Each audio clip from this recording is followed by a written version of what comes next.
writing technique is I think about an idea for a long time, and I know how it's going to be and I know how it's going to end, and most importantly, I know who the characters are. And I start with character, I really start and finish with characters.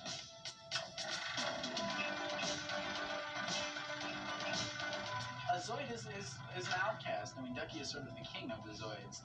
You see, it's a very wealthy school, so the Zoid kids at school are the kids who are not wealthy. These are the people that just don't quite fit in, so they sort of create their own subculture. And at the school, which is the Zoids. It sounds like a science fiction movie, but it's not. Listen, may I admire you again today? Molly's a Zoid too, but don't tell her that. No, she's not. She's a sweet Zoid, as Zoids go. Molly Ringwald was not attached to Pretty in Pink at the time. What happened was he did write it for her. Paramount Pictures wanted somebody else. They wanted someone who was hotter, so they had me and John go and interview other actresses. I'd heard that originally Paramount wanted Jennifer Beals for the part, which was sort of hard to imagine. I don't know if they had actually offered it to her or what happened with that, but I remember hearing about it and thinking, and it was very strange because the film was written for me. In the meantime, I always felt that it was kind of crazy that this was written for Molly. She had done Breakfast Club and 16 Candles, and why we were going elsewhere. Part of the reasoning from any studio usually is, well, it's a business, and who's going to open the movie bigger, and who's a hotter flavor of the month. And so I just wasn't that surprised. But I told her I needed her, and that there was nobody better for it. It was written for her. And so one day I called her, and I asked her if I could come over and talk to her, and I did. And, I asked her if she would do the movie, if I could get Paramount to agree, and she wasn't immediate about it because she, I think, resented the fact that she'd heard that we were talking to other girls, but I promised her I'd be open to any of the ideas she had, and she had plenty, and they were good. I sort of had this predisposition to the color pink. My entire bedroom in the movie is based on my bedroom in real life at the time, and it was written with me in mind, so it was really kind of impossible to imagine anyone else doing it.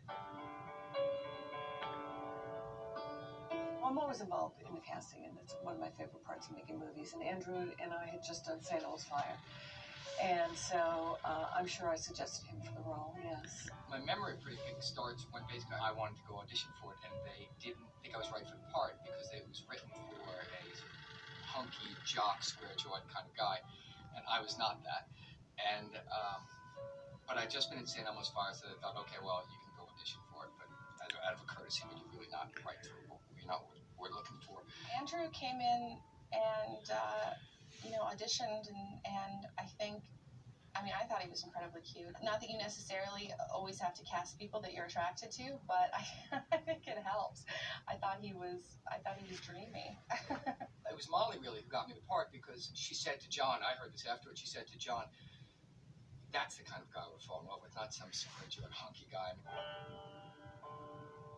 They really imagined him, I think, much more like the Jake Ryan character in 16 Candles. He was supposed to be that sort of jockey, hunky, chiseled jawline, and that's certainly not what I found attractive.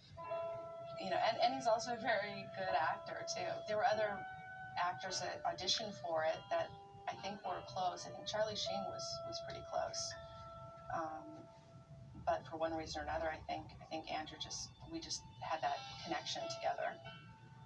Andrew also seemed to have this appeal to women that guys didn't get. He was one of those actors that girls would sort of say, oh, he's so cute, and guys would say, ugh, what is your problem? He's so annoying, or he's so this, or Andrew McCarthy, and it was funny, but all the girls I knew just thought he was great looking.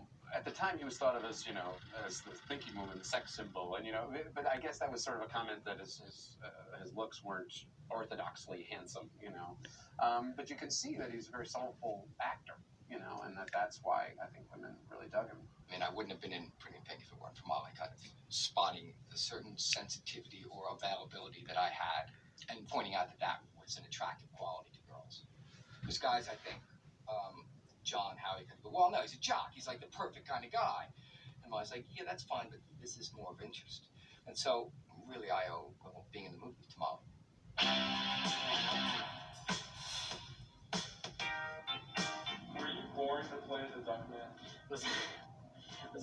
to play the Duckman? The Duckman was born to play me. It was the Duckman and I sort of met halfway through shooting this movie.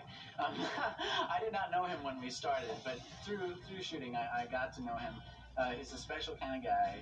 Well, we'll see when the movie comes out whether, you know, who else would have? Who else could look like that? I mean, think about it. So this is what it looks like. This is great.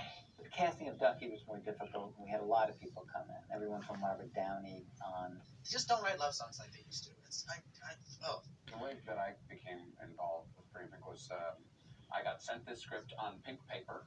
I remember that distinctly, and